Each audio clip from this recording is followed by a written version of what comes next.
Bom dia, boa tarde, boa noite. Aqui é a Camila Abdo, do Vista Pátria. Hoje eu estou com Felipe Trielli. Ele é músico, compositor, produtor, autor no Senso em Comum, junto com Flávio Morgenstern, aluno do Olavo e uma das sensações da direita e, como ele mesmo diz, muito mal-humorado. Felipe, muito obrigada por aceitar nos receber. Eu que agradeço pelo convite. Estou muito feliz de estar aqui. Felipe, já vamos começar com uma pergunta que eu acho que você deve ouvir muito. Como é ser direitista no meio da música? Como que é a aceitação nesse meio? Olha, ser artista, eu acho que em geral, né? Qualquer coisa ligada à arte sempre foi muito ligada, pelo menos no imaginário, como uma coisa de esquerda, né?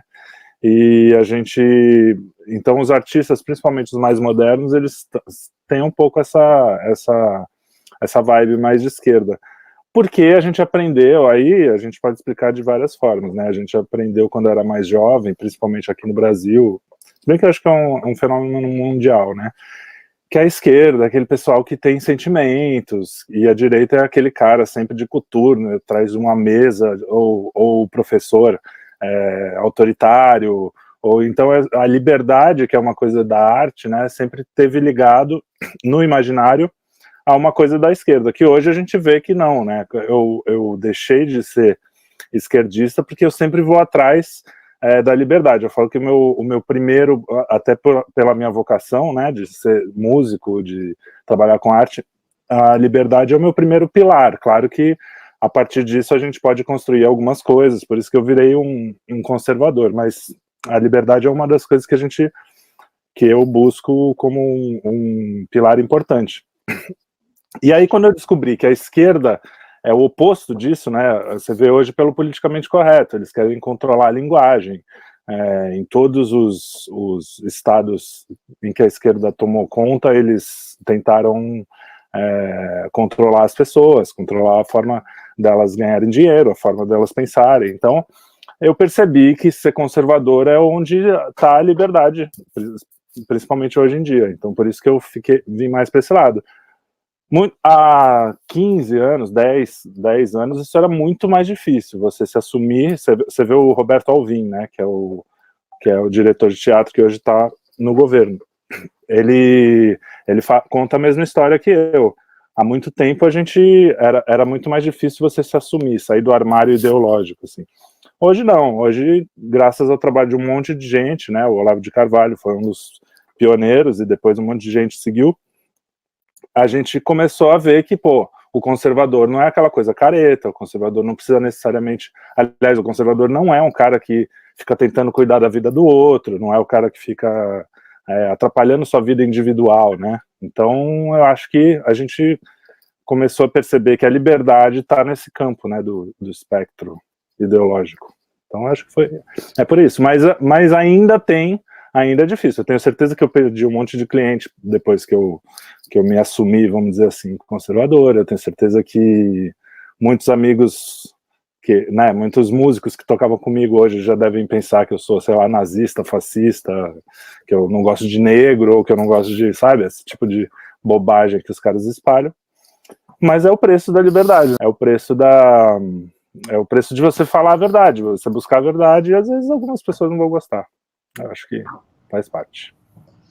Felipe, você falou que você deixou de ser esquerdista. Eu ouço muito isso ultimamente. Como é que foi primeiro, por quê? Tipo, não quero mais isso. E como é que foi a transição até se adaptar? Antes eu queria falar um pouco como eu deixei de ser mal-humorado, porque isso eu falei do meu mau humor, você até coloca, eu acho que no Twitter ainda tá lá. E tem a ver também com deixar de ser esquerdista, porque eu sempre, na verdade, o humor sempre foi, esse mau humor que eu falo não é um mau humor mal-humorado, é um mau humor de bom humor, que você dá risada da própria desgraça, né? Sempre foi assim. E depois quando eu me converti ao cristianismo, né, catolicismo, eu percebi uma outra alegria, né, uma outra coisa. Então, esse mau humor aí tá até meio fora de... Eu já no começo ia falar, esqueci. Mas é bom deixar claro, porque eu acho que uma das coisas que eu sempre quis, por isso que eu virei músico, e por isso que foi levar humor mesmo. Eu sempre fui fascinado. Duas coisas que me fascinaram na vida era música e humor. Eu sempre gostei muito. Então, o mau humor, quando eu falava, era até um jeito irônico de botar isso. E aí a minha mudança para o espectro da direita, vamos dizer assim, também tem a ver com isso. Quando a esquerda começou a perder o humor, porque uma das coisas que eu gostava, por exemplo, Pasquim, o próprio Milor Fernandes, ele não era necessariamente daquela esquerda mais raivosa, mas era um cara, né, que por muito tempo foi de esquerda. Então, eu tinha essa ligação, achava que a direita era mal-humorada, que a esquerda era, né, era onde estava a diversão, né. Então, eu comecei a ver que a falta de liberdade, a minha adolescência foi no começo do politicamente correto, né, no começo, assim, quando a coisa virou escancarada. Então, anos 90, 95, mais ou menos, era quando o politicamente correto estava começando a ficar meio esquisito, sabe, a passar do ponto. Sempre, ele já vinha vindo tal, mas começou a passar do ponto. E aí tinha certas piadas que você não podia fazer, tinha certas coisas, isso para mim foi a primeira coisa, foi o primeiro choque, assim. E aí eu nunca fui necessariamente aquela esquerda sindicalista, por exemplo, eu sou de Santos, então a gente viu o PT muito antes do Brasil, assim, pelo menos o PT, uma das primeiras prefeituras de Santos foi depois da democratização, depois de 84 e tal, porque Santos era uma cidade de porto, então lá foi um dos últimos lugares também a ter eleição, né, para prefeito. Então o primeiro foi o Oswaldo Justo, que era um cara mais assim, mais ligado a, acho que era MDB, mas depois logo veio o PT, que era a Thelma de Souza. Então a gente percebeu lá, a cidade não é tão grande quanto São Paulo, então a gente sabe mais das histórias dos bastidores, né, e meu pai tinha uma livraria lá, ele foi convidado a trabalhar na Secretaria de Cultura, já no segundo governo do PT, que era o Capistrano, e aí, quando ele foi convidado, ele falou, putz, meu...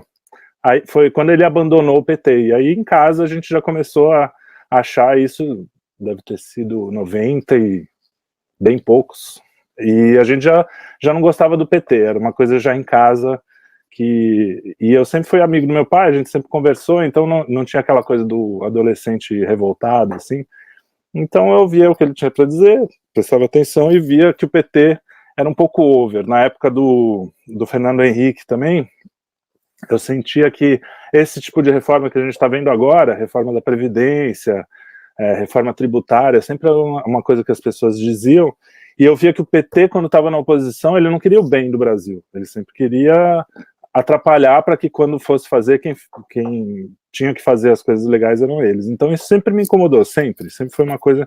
Então mesmo na esquerda eu era meio PSDB, assim, era uma esquerda, vamos dizer, mais... Era a direita possível naquela época, né? A gente achava que era até meio de direita, mas não queria ser chamado de direita. Então teve esse processo todo, né? E aí com o mensalão ferrou. Já eu tenho muito amigo hoje de direita, conservador, que fala, não, eu chorei quando o Lula foi eleito, né? Eu já não curtia, já para mim quando o Lula foi eleito eu falei, não achava que ia ser essa tragédia toda, mas já não sentia que era eu nunca fui muito assim, sabe? Eu era muito playboyzinho, talvez, mas enfim, nunca foi minha praia, essa coisa do radicalismo no mau sentido, porque hoje tudo é radical, né? Isso que eu tô falando, eu já vou dizer, o pessoal já anda dizendo que é radical, mas o radicalismo é essa coisa de usar os fins justificam os meios, eu nunca fui minha praia. Então eu não gostava disso no PT. Então quando o Lula se elegeu, eu já era meio direitoso. E aí quando eu ouvi o Throughout Speak, que foi o meu primeiro contato com o Olavo, apesar de já ter ouvido falar dele por causa da livraria do meu pai, mas o contato mesmo como consumidor das ideias e tal, foi no Throat Speak, e aí ferrou, né, juntou aquele jeito dele falar de palavrão e tal, com essa coisa de querer conhecer um pouco mais a outra cultura. Eu sempre falei, pô, eu queria ler filosofia, mas não sei nem por onde começar, eu achava que era muito pra minha cabeça, ainda hoje eu vi que é mesmo, mas na época eu não sabia nem, né, não tinha a menor ideia. Então o Olavo foi meio que um cara que começou a ajeitar as coisas assim, por onde começar a estudar, um monte de autor. Eu acho que isso todo mundo que que é aluno dele, ou que foi, ou que admirou de alguma forma, passou por isso. E aí foi o caminho natural do antipetismo para o conservadorismo. Felipe, você falou uma coisa que também é verdade. Muitas pessoas saíram da esquerda ou do centro-esquerda e foram para a direita por causa do Olavo. Hoje, na sua experiência, com tudo que você já viveu, como é que você etiqueta, digamos assim, essa influência do professor Olavo na vida das pessoas, com esse jeitão dele meio out, assim, fala palavrão, xinga no Twitter. Você acha que é esse jeito dele que atrai as pessoas ou é uma outra coisa? Depende das pessoas, né? Esse jeito, por exemplo, deve também como é que o contrário de atrair, repelir muita gente, né? Deve ter muita gente que não gosta por causa disso, principalmente os inteligentinhos e tal. E eu tinha isso de certa forma, mas nunca com o Olavo. Eu tinha, por exemplo, quando o Bolsonaro apareceu como candidato, assim, eu achava ele meio, não, eu sou muito melhor que isso é muito baixo nível para mim, tal. Eu era um babaca, tudo bem, todo mundo já foi babaca um dia, então... Mas no Olavo eu não sentia isso, porque eu achava engraçado. As pessoas levam tudo muito a ferro e fogo, né? Tipo, aquilo que ele fala, eu acho que é a coisa mais grave que a gente tem hoje em dia, você entender quando é uma hipérbole, quando é um exagero, né? Quando é uma figura de linguagem, quando o cara simplesmente está tirando sarro. Toda essa história, por exemplo, terra plana e não sei o que, as pessoas têm dificuldade de entender o real significado disso e levam tudo numa literalidade absurda, e isso acontece com a gente também em menor escala no Twitter e tal. Então, assim, o Olavo tem as idiosincrasias, como todo cara muito inteligente, como todo gênio, como todo cara que tem um valor intelectual absurdo. Ele tem algumas idiosincrasias. A maioria das vezes, quando eu discordo, no começo não, que eu era também mais metido, eu achava, não, esse cara às vezes fala umas merdas que puta que pariu. Hoje em dia eu discordo, eu já fico assim, tá bom, vamos ver que daqui a pouco... O MBL é um exemplo bem, bem bom disso, porque eu ficava puto. Pô, a gente precisa... como um monte de gente hoje em dia fala, precisava unir o pessoal, né, como é que pode? Os caras nem apareceram direito, ele já tá falando mal, quer dizer, ele estuda esse negócio de política e de filosofia há muitos anos, né? Então eu, moleque, chegando achando que sabia mais que ele. E quando você vai ver, é exatamente o que o cara falou. Isso foi muito impressionante para mim, porque eu fui um cara que fui muito contra essa atitude dele de já queimar os moleques lá no começo. E hoje você vê, cara, o nível... Eu nunca imaginei, mesmo depois que eu tinha mudado, que os caras iam chegar nesse nível de fisiologismo, né? De entrar no esquema mesmo. Então, é o tipo de coisa assim, como qualquer cara mais velho, isso acontece com meu pai, acontecia com meu avô, você ouve, às vezes você até discorda, mas fala, pô, vamos ver, né, vamos investigar, vamos ver qual é, antes de falar, pô, esse cara não entende nada e tal. Então, foi mais ou menos assim. O Olavo sempre acertou mais do que errou, principalmente nesse tipo de coisa. E quando ele erra, é naquela o tipo de erro, assim, por exemplo, falou bem, quando ele fala, um monte de gente fala, pô, mas ele deu uma pala para Joyce Hasselman, ele naquela coisa de acreditar no ser humano ali, que o cara pode fazer alguma coisa, acreditar, sei lá, se tem estratégia. Eu não conheço o Olavo, nem a única vez que eu falei com a Roxane, algumas poucas vezes, tal, eu admiro muito a eles, a Roxane fala que ele me conhece, tal, que gosta do trabalho principalmente do Chinchilla, de humor e tal, mas assim, é uma relação, eu não tenho uma relação íntima, não sei como ele pensa pessoalmente, mas eu acho assim, não tem como você não ouvir o que ele tem a dizer, sendo que tudo que aconteceu nos últimos 30 anos, ele, de certa forma, se não acertou na mosca, acertou o caminho, né? Como foi o desenvolver. Então, eu acho que as pessoas têm que também ter um pouco de... Muita gente que se decepcionou com o Olavo é porque esperava, sei lá, um pai, um deus, um não sei o quê.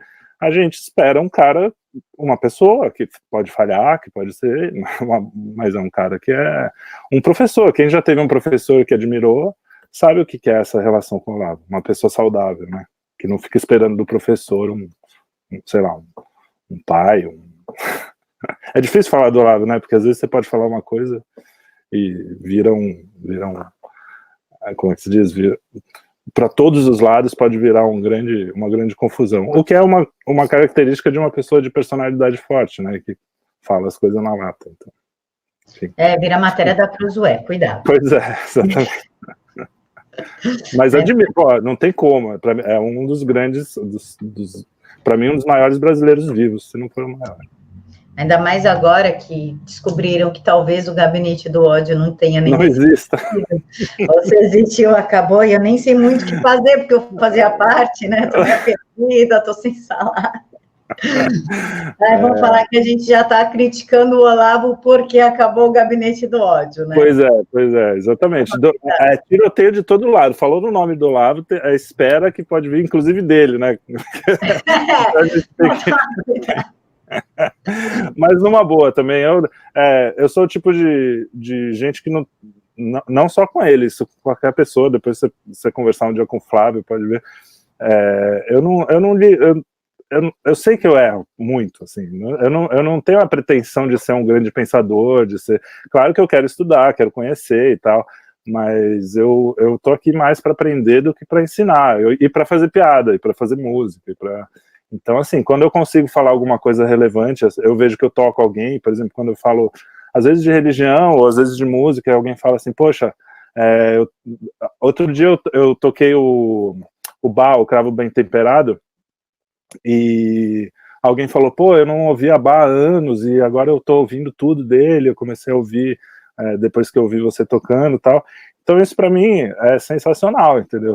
Você inspirar alguém a fazer uma coisa melhor do que, sei lá, pegar um joguinho no celular, ou mesmo assistir uma série no Netflix e fazer uma coisa que vai te alimentar mais o espírito. Então, talvez essa seja um pouco a minha vocação, inspirar, sabe? Isso pelo menos a minha vontade, espero que eu consiga. Felipe, agora uma pergunta difícil, mas você, como aluno do Olavo, com certeza vai responder. O que é ser conservador? É difícil mesmo. Eu acho que a pior coisa é uma das palavras, junto com fascista, mais mal interpretadas do nosso tempo, assim. Porque as pessoas têm aquela ideia básica de que é conservar qualquer coisa, né? Inclusive as coisas ruins. E no meu entender, no meu não, né? No entender dos grandes teóricos do conservadorismo, os caras que inventaram essa ideia, que já, na verdade não foi uma invenção, acho que uma das diferenças do conservadorismo para as outras, vamos dizer, ideologias, muita gente diz que o conservadorismo não chega a ser uma ideologia, é que eu acho que é meio como o capitalismo, assim, é uma coisa natural do ser humano que só as pessoas foram lá e falaram, bom, vamos descrever uma coisa da realidade. Todo mundo é conservador naquilo que ama, né? Alguém falou isso, e até o Alexandre Borges, que a gente já foi bastante amigo, e hoje a relação está mais difícil, ele falava isso, não sei se era o Alexandre ou o Felipe Moura, outro que também estamos em uma relação difícil, mas a gente, eles falam que é só ver sambista, né, o sambista gosta do samba de raiz, o sambista bom, né, o cara que, mesmo os pagodeiros e tal, ele dá valor para o samba de raiz. E a gente, é a mesma coisa em qualquer área da vida, você sabe que o cara, as pessoas que começaram e que, se aquilo que há 1000 anos, há 500 anos, há 300 anos, há 30 anos, depende de quando a coisa surgiu, se aquilo sobreviveu ao tempo, é porque tem algum valor, e algum valor empírico mesmo, né, as coisas, não é artificial. Então, o conservadorismo nada mais é do que as ideias, né, as ideias de como viver em sociedade, de como como viver em família, por que a família é importante, inclusive, né, porque hoje em dia viver em família não é mais uma coisa que todos concordam que é uma coisa boa, né, tem uns malucos aí, mas nada mais é do que ideias testadas, qualquer pessoa, qualquer criança entende isso, você testa uma ideia, ela funciona aqui, bom, então a gente mantém isso aqui não está funcionando direito, a gente pode modificar, mas sem revolucionar, né, sem quebrar no meio essa ideia e jogar tudo fora só porque ela não funcionou algum aspecto dela, então você vai construindo, né? São todos os nossos antepassados, na verdade são a ideia de bilhões de pessoas que passaram, cresceram, morreram, e a gente aproveita o que tem de bom delas. E então o conservadorismo é muito simples, na verdade, né? Se você pensar como ideia, é aquela coisa que qualquer criança faz. Você tenta fazer de um jeito, ligar um negócio, de um jeito ele... putz, não deu certo assim, deixa eu tentar outro, pô, esse aqui funcionou, chega um amiguinho, ó, aqui funciona assim. É uma coisa tão simples quanto isso. Então, a gente prioriza coisas que são importantes. É como os 10 mandamentos. Por que os 10 mandamentos perduram anos? Não é que aquela história de Moisés que recebeu, a gente entende que a gente que acredita, a gente entende que foi uma coisa divina, né? Como é que se diz? As palavras estão fugindo, mas vocês entenderam. Mas também a gente pode entender que Deus colocou isso como assim, ó, não necessariamente de cima para baixo, apesar dele ter criado tudo. Bom, aí eu vou entrar na teologia, que não é minha área, mas o que eu quero dizer é assim, as coisas já existiam assim. Não foi uma utopia que Deus entregou na mão dele e ele falou assim, ó, vamos então agora consertar as coisas porque elas vão funcionar assim. As coisas já davam certo daquele jeito, né? Não matar já era uma coisa que, quando matava todo mundo, dava merda. Não trair, não... Então, o conservadorismo é mais ou menos isso. É você falar assim, bom, essas coisas funcionam, vamos... Aí, algumas pessoas podem colocar isso em livros, ou em ideias, ou em até obras de arte, e você fala, bom, por aqui funciona, e a gente vai indo. Esse final ficou muito confuso, não? Mas é mais ou menos isso. Acho que você deu para entender. Não, deu para entender sim. Vamos agora quebrar um dogma, que faz parte da sua resposta, inclusive. Muitas pessoas julgam nós conservadores falando o seguinte, conservador cuida da vida do outro, fica chamando menina de vagabunda, porque acontece, fica chamando o cara de não sei o que lá. Como explicar, Felipe, nas suas palavras, como aluno do Olavo, que o que vocês fazem dentro do quarto de vocês pouco importa para nós? Isso é uma coisa, o fato de ser conservador não significa que o cara é uma pessoa do caralho. Desculpa o palavrão, não sei se aqui é permitido, mas não quer dizer que é uma pessoa completa, não quer dizer que é uma pessoa virtuosa, né? Pode ser um conservador que é muito pior do que muito esquerdista. Isso eu falo mesmo, até para os meus amigos conservadores, que acabam terminando amizades só pelo motivo... Você pode terminar porque o cara é um babaca. Muitos esquerdistas são babacas, então aí tudo bem, você pode terminar a amizade. Mas às vezes tem pessoas... As pessoas... Eu estava falando isso ontem com o Rodrigo Gurgel, que é outro professor para mim, esse sim mais próximo, uma pessoa mais próxima, que eu tenho como um segundo pai mesmo. É um cara que é um professor, nesse caso é um professor que virou amigo e que, enfim. E a gente estava falando justamente disso, as pessoas... O Chesterton, por exemplo, tinha elementos da esquerda, ele elogiava a Revolução Francesa, só que porque o Chesterton, a gente também chegou a essa conclusão, não sei se ela é completamente correta, era uma pessoa mais passional, mais emotiva, então o que faz ele ser um cara que escrevia daquele jeito tão quase infantil, né? Às vezes ele vê o mundo de uma forma tão bonita assim, também é um pouco desse lado dele, um pouco dessa defesa da Revolução Francesa tá nisso. Então as pessoas mais pragmáticas talvez não defendam tanto coisas.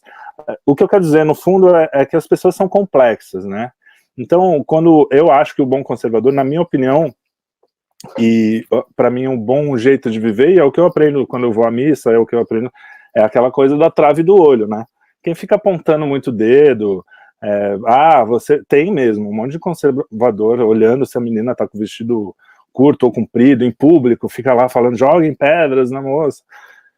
Eu acho que o bom conservador, se ele tá preocupado mesmo, ele vai em box e fala assim, pô, tá meio over aí, será que não é legal? Se você também, né, tá preocupado mesmo. Em geral, eu acho que cada um cuida da sua vida, não atrapalhando né, os outros. Por exemplo, a ideologia de gênero não é mais uma questão de o que cada um faz dentro do quarto. O cara já está querendo chegar para o meu filho e falar que homem e mulher é uma questão de ideia, já é uma coisa que vai além da sua vida pessoal. Mas quem foi o primeiro a abraçar os pecadores, né? Foi o cristianismo, foi o Ocidente, foi, enfim. A gente, na verdade, os tolerantes somos nós, tem gente dentro da direita, como tem da esquerda, que não usa essa ideia de um jeito bom, porque fica julgando todo mundo, mas isso é do ser humano, né? O bonito do cristianismo é isso, que a gente peca, a gente erra, todo mundo erra, ninguém é perfeito, mas a gente também tem a redenção. Então, muita gente fala do catolicismo, que é da culpa cristã, isso, puta, foi a coisa que a maior bobagem, assim, que depois que eu me converti eu vi, porque tudo que eu encontro, toda vez que eu vou à missa, é perdão. Nos primeiros 5 minutos de missa, você é perdoado pelos seus pecados. Você tem a confissão, você tem... Então, assim, é admitir que você tem a possibilidade de ser um monstro e de ser um santo. Qualquer ser humano tem essa possibilidade. E a busca é assim, vamos tentar ser um pouquinho melhor amanhã do que você foi ontem, vamos... as coisas são um pouco mais simples, né? Só que como a gente está numa guerra de narrativa, a esquerda tem a esquerda, ou às vezes nem só a esquerda, até dentro, né? A gente tem eles têm essa necessidade de mostrar, olha a hipocrisia. Tem aquela frase famosa que alguém falou para um santo, um padre, eu nunca lembro os nomes direito, mas falou assim, olha, eu queria ser católico, mas tem muito hipócrita aí, o pessoal é muito hipócrita. Ele falou, não, mas sempre tem espaço para mais um, pode vir. Então é isso, acho que me incomoda essa patrulha, tanto da direita quanto da esquerda, só que não é uma característica do conservadorismo, isso é importante. Não é uma característica, ao contrário. A nossa característica é assim, me deixa em paz, eu te deixo em paz, só não vem mexer com as minhas crianças, só não vem me assaltar na rua, só não vem, entendeu? Acho que é basicamente assim. Felipe, você falou que agora as suas relações estão difíceis com alguns nomes da direita, como o Felipe Moura Brasil e o Borges. Muitas pessoas que apoiavam o presidente Jair Bolsonaro e o Olavo se voltaram contra, hoje não apoiam mais e até os ridicularizam. Você conseguiria dar uma explicação plausível para esse fenômeno que aconteceu? Olha, eu não gosto de dar explicações baseado em intenções, né? Falar assim, ele na verdade tem uma intenção por trás, ou tem grana, ou tem, sei lá, porque eu não tô dentro da pessoa para saber quais as intenções. Eu não tenho nem conhecimento psicológico para isso, não tenho conhecimento. Eu sou só um músico que estava aqui e de repente essas pessoas começaram a vir, porque eu gosto de agregar, era uma coisa muito solitária ser de direita naquele momento. Você tinha poucas pessoas com quem conversar, e aqui a Panela, de certa forma, foi um lugar que a gente conseguiu sentar, vir almoçar, era uma coisa muito, muito orgânica, assim, nunca foi pelo menos na minha cabeça, claro que a gente falou, bom, já que a gente está aqui, vamos tentar fazer estratégias, mas eu sou muito desorganizado para isso, eu tenho realmente uma alma mais bagunçada, de artista, tô lá, as pessoas falam comigo, às vezes eu não respondo, eu ouço, mas não ouço, sabe, eu tenho essa... Então, assim, sempre foi uma coisa de, vamos juntar as pessoas, então tinha uma ligação muito pessoal com essas pessoas, né, muito de amizade e tal, além da política.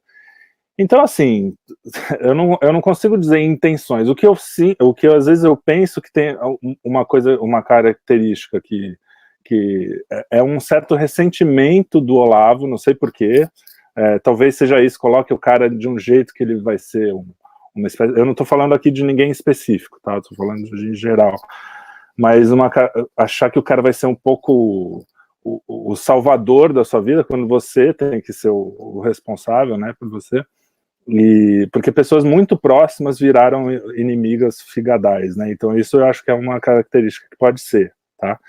Outra é que o cara simplesmente estava lá porque viu uma oportunidade de crescer na vida, como, enfim, na profissão, e quando viu que, sei lá, aí escolher os caminhos sem... Eu acho uma das coisas mais tristes no ser humano, isso pessoalmente, profissionalmente, é a ingratidão. eu tenho um cliente, por exemplo, que a gente trabalhou anos juntos, e é um petista histórico, é um cara que até hoje acredita no PT, e eu acho que ele acredita de coração, por mais que a gente se engana nesse nível, quem já foi apaixonado, por exemplo, sabe como é que é você acreditar profundamente, às vezes, mesmo com todas, né, as provas, vamos dizer. Então, assim, a gente tem essa... Eu consigo diferenciar uma pessoa que, pelo menos as que eu conheço, né, pessoalmente, ou que eu conheço mais próximo, uma pessoa que tá ali e tá equivocada, e aí dá até uma certa coisa, pô, vamos aí, e ela também quer te ajudar, ela também acha que você tá equivocado, e também gosta de você, né, de uma forma sincera, e alguém que tá ali, eu acho que teve muito oportunismo, não sei, eu não tenho como dizer, porque é isso que eu falo, eu não gosto de dizer, de acusar alguém de uma intenção, a intenção tá dentro do coração do cara, como é que eu vou saber? Talvez tudo isso seja um grande mal entendido, o que eu faço é assim, eu me protejo, falo assim, bom, não quero trabalhar, não quero fazer projetos, não quero, e, enfim, se eu tiver uma prova contundente de alguma coisa séria, aí eu boto no ventilador, mas, enfim, eu acho que cada um sabe a sua consciência, e para mim isso é meio, é uma das coisas que me incomodam na direita, quando ela se popularizou muito, é isso, é de ficar, mas isso é grana, isso, eu acho que as pessoas podem mudar por coisas muito menos, o Luciano falou isso outro dia, as pessoas podem mudar por coisas muito menores até do que grana, ou muito maiores, dependendo do ponto de vista. Então, às vezes, só uma inveja, ou ficou magoado porque não me deu atenção, o cara já dá essa mudada de chave, assim. Mas não sei, sinceramente eu não sei, é uma pergunta que a gente faz até aqui entre amigos, e fala, pô, o que aconteceu, né, pessoas que a gente gostava, eu fui chamado de nomes absurdos, assim, intimamente, assim, o cara me mandar mensagem, você é um verme, assim, foi, porra, cara, porque eu não me posicionei de um lado ou de outro, né, depois eu acabei me posicionando mais, mas é triste isso, porque pessoas que eu, enfim, eu sou um cara facinho, assim, de me abrir, de abrir a minha casa, né, a panela é praticamente minha casa, então as pessoas, eu realmente abro a minha intimidade para pessoas que eu dei 2 ois, hoje em dia menos, porque a gente acaba aprendendo. Dizem que o Olavo é um pouco assim, não me comparando, mas que tem essa coisa, vamos aí, confia primeiro, depois se fode, sabe? Enfim. Mas eu acho que as pessoas, eu sou uma pessoa, apesar de mal-humorado, às vezes, que eu brinco e tal, mas eu sou uma pessoa otimista, assim, eu acho que, não sei porquê também, mas eu acho que o cara pode ter uma epifania ali, ou epifânia, hoje mesmo eu estava perguntando se era epifania ou epifânia, depois eu busco, mas, e falar assim, pô, quantos grandes pecadores não viraram santos, né, a gente fala do Santo Agostinho sempre, que era um putanheiro, tá? Teve várias coisas assim, e depois virou Santo Agostinho. Então eu acho que assim, eu tenho uma certa esperança, claro que eu não vou ficar dando trela, falando, não, vem aí, o cara me ferra 10, 15 vezes, não tem, mas eu sou meio assim, sabe, acho que essa coisa de artista, sei lá, também pode ser. Eu acho que a gente tem muito em comum, eu sou como você também, primeiro eu confio, depois eu me ferro. Com o tempo a gente faz menos, né, mas é meio isso. Eu ainda estou fazendo bastante. Felipe, Gabinete do Ódio foi algo que promoveu uma perseguição absurda contra a gente, né? Eu, inclusive, acabei perdendo emprego e tudo. Você, com certeza, perdeu clientes. Como é que você lidou com isso? E qual que foi a sua reação hoje de saber que eles inventaram essa narrativa, que o único objetivo de prejudicar Jair Bolsonaro e seus apoiadores? Como é que você lidou com isso? Porque quem está colhendo as consequências disso somos nós que fomos os acusados. Como é que você está lidando agora com essa informação vinda do próprio antagonista que protagonizou aquela matéria ridícula do Zoé? Olha, dizia meu avô que quem corre por gosto não se cansa, não é? Não tem isso? Então, assim, eu tento, não consigo sempre, mas eu tento ser o mais fiel às minhas próprias, as minhas ideias, a verdade, ao que eu tô vendo, e é muito difícil, graças a Deus, de uns anos para cá, eu tive um reforço na minha personalidade, assim, de conseguir ter mais força, e isso tudo ajudou, eu não vou dizer que não, porque você tem que falar mesmo sabendo que as pessoas vão, pessoas até boas, pessoas legais, pessoas que você gosta, vão olhar para você e falar, não, esse cara tá mentindo, ele tá ganhando dinheiro por trás, porque esse foi o primeiro papo, né? E quando eu descobri, especialmente no caso do Morgan, que é um irmão hoje, a gente virou por causa dessas coisas todas, ele vinha gravar, a gente foi se conhecendo melhor, ele é um cara intelectual, né, então é mais fechado, não é um cara que sabe para qualquer um, diferente de mim, ele vive me dando bronca, que eu sou assim, sou facinho, e eu sabia, estava ali na minha frente, era um cara próximo que eu via sendo acusado de uma coisa que não era, e eu não, isso sempre, desde moleque, esse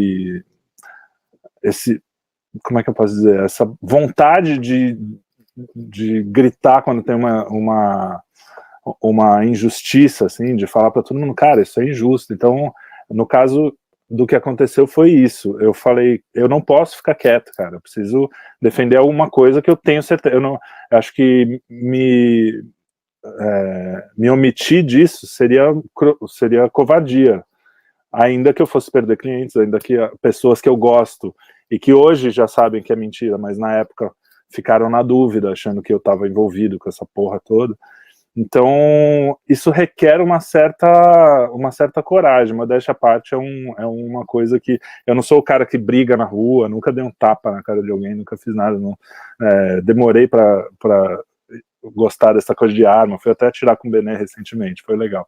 Mas eu não sou um cara belicoso, não sou um cara violento e tal, mas eu acho que alguma coragem eu devo ter, porque nessa hora eu não tinha dúvida do que eu tinha que fazer, eu tinha que falar a verdade e defender uma pessoa, né? Começou defendendo, depois fui envolvido já, o Luciano Ayan começou a dizer que, não, você... Em outras palavras, ele dizia assim, não, você é só trouxa, está sendo usado como, como massa de manobra. Mas, enfim, você é chamado de trouxa, você é chamado de picareta, porque recebeu grana e tal. Só que é isso, a verdade, ela é um pouco... Quando você sabe, né, nesse caso eu tinha certeza, porque às vezes a gente defende coisas que a gente acha que é e tal, mas nesse caso eu sabia, eu tinha certeza. Então não tem muita dificuldade de você falar, apesar de tudo, você perdeu seu emprego, você sabe o que é, você foi até o fim, você poderia, em um dado momento, voltar atrás, falar, não é bem assim.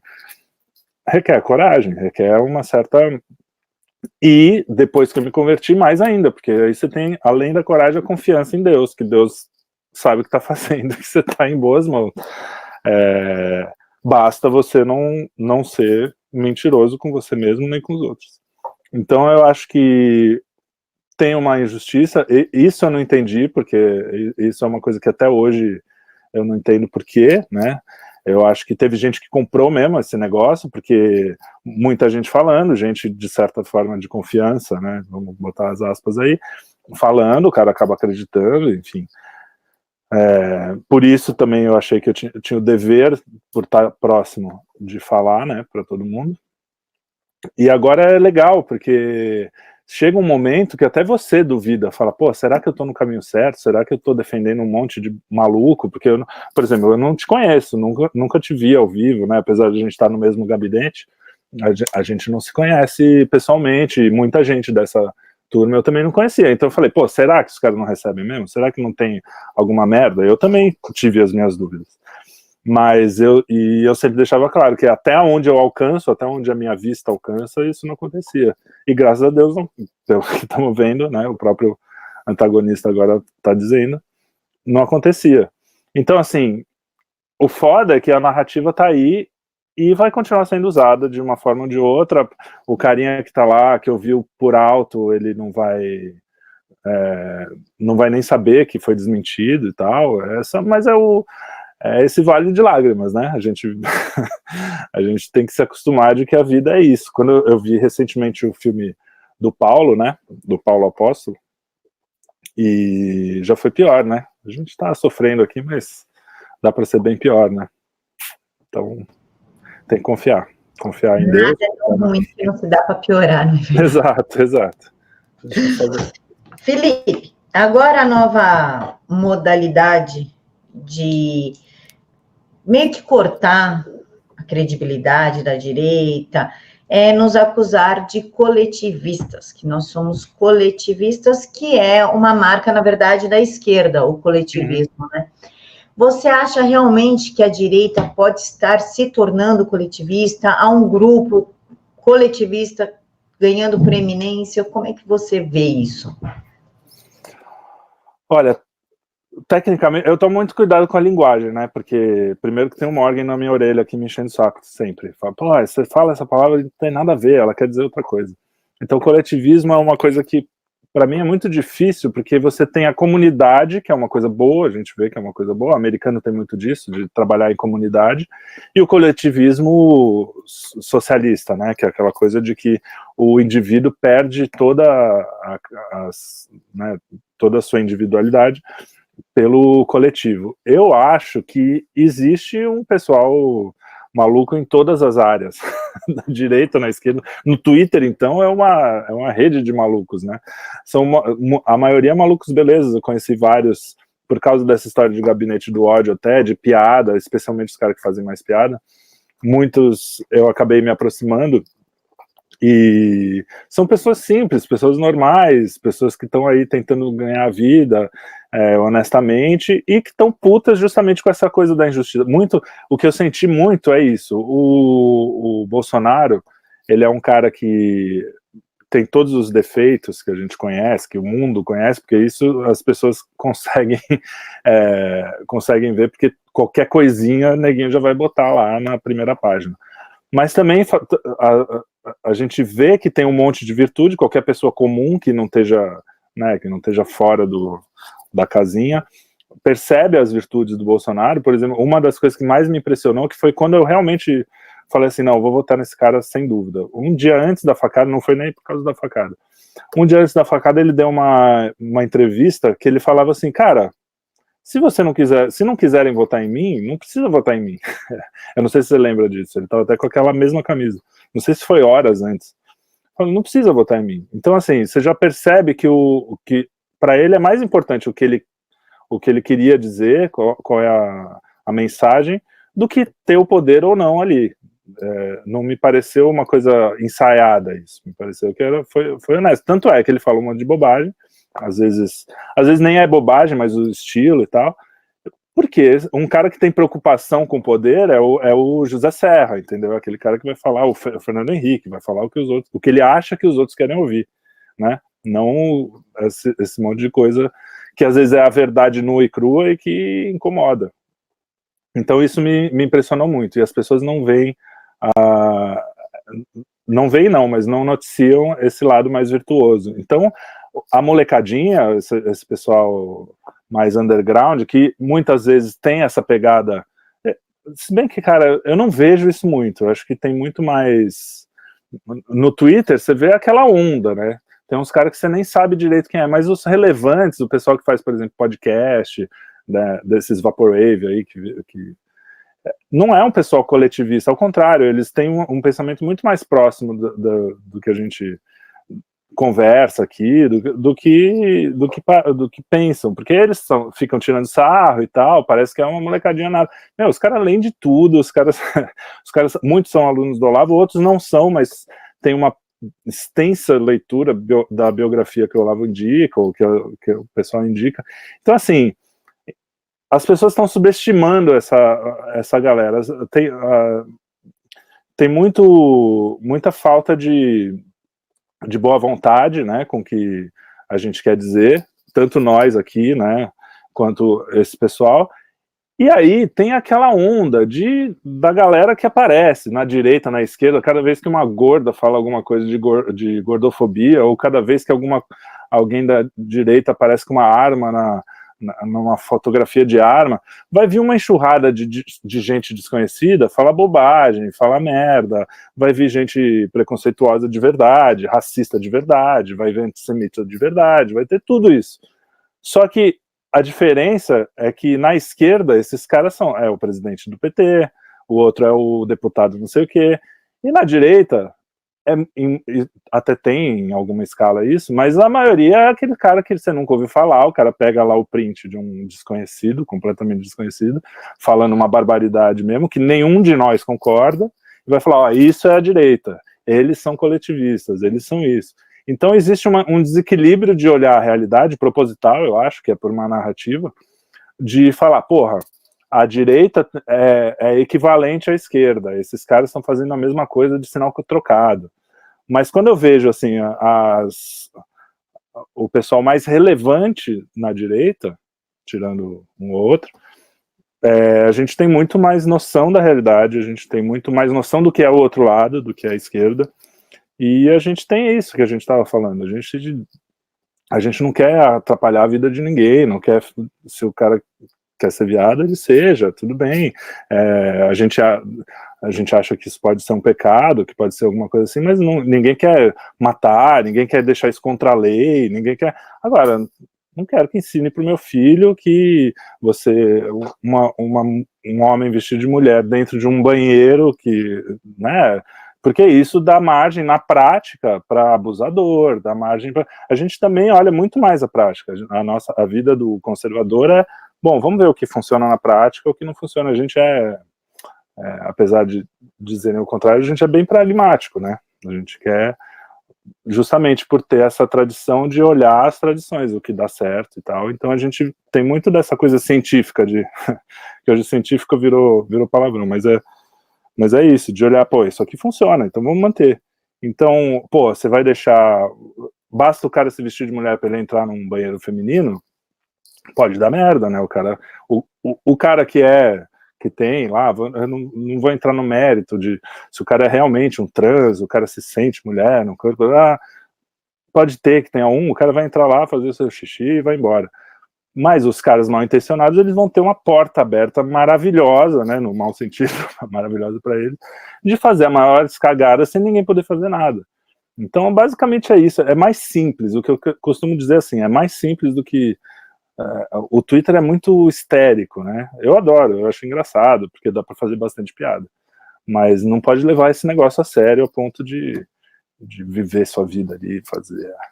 E eu acho que isso em geral. As pessoas precisam baixar um pouco a bola e ter boa vontade um com o outro, inclusive com a esquerda. Porque tem muita gente lá que poderia estar mais para cá, né? Existe esse movimento, mas isso eu sempre disse, desde sempre, é um movimento do Twitter. Isso sempre foi o Twitter. Desde antes de eu entrar no Twitter, eu já ouvia dizer, alguém fala uma merda, vem uma manada mesmo, em cima, e é tudo briga de rua, né? Então, é simplesmente aceitar que o Twitter é assim, ou, sei lá, sair do Twitter. Mas não é um movimento coletivista, brasileiro, nazista, fascista, isso eu acho bobagem. Felipe, muito obrigada por ter aceitado falar com o Vista Pátria, meu colega de gabinete do ódio. Agora nós não temos mais o nosso bunker. Vamos utilizar aqui o YouTube para se ver, para conversar de novo. Muito obrigada por ter aceitado falar com a gente. Que bom, eu que agradeço. Pessoal, muito obrigada por ter acompanhado aqui até o final. Deixa aqui nos comentários o que vocês acharam. Se tem mais alguma dúvida, as redes sociais do Felipe vão estar aqui na caixa de informações. Se vocês deixam, eu mando para eles. Quando ele tiver um tempinho, eu tenho certeza que ele vai e responde e eu trago para vocês. Eu respondo mesmo. Engraçado, essa aqui é a melhor parte.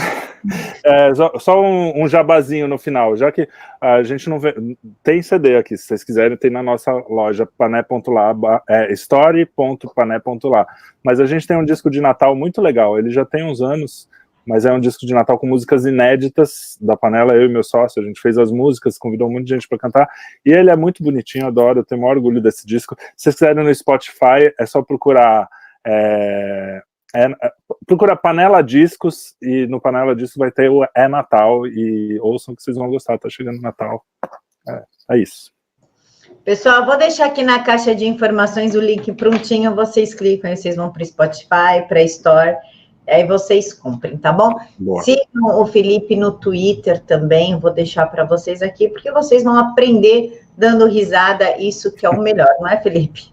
Importante. O mau humor é para dar risada, nunca para ficar para baixo.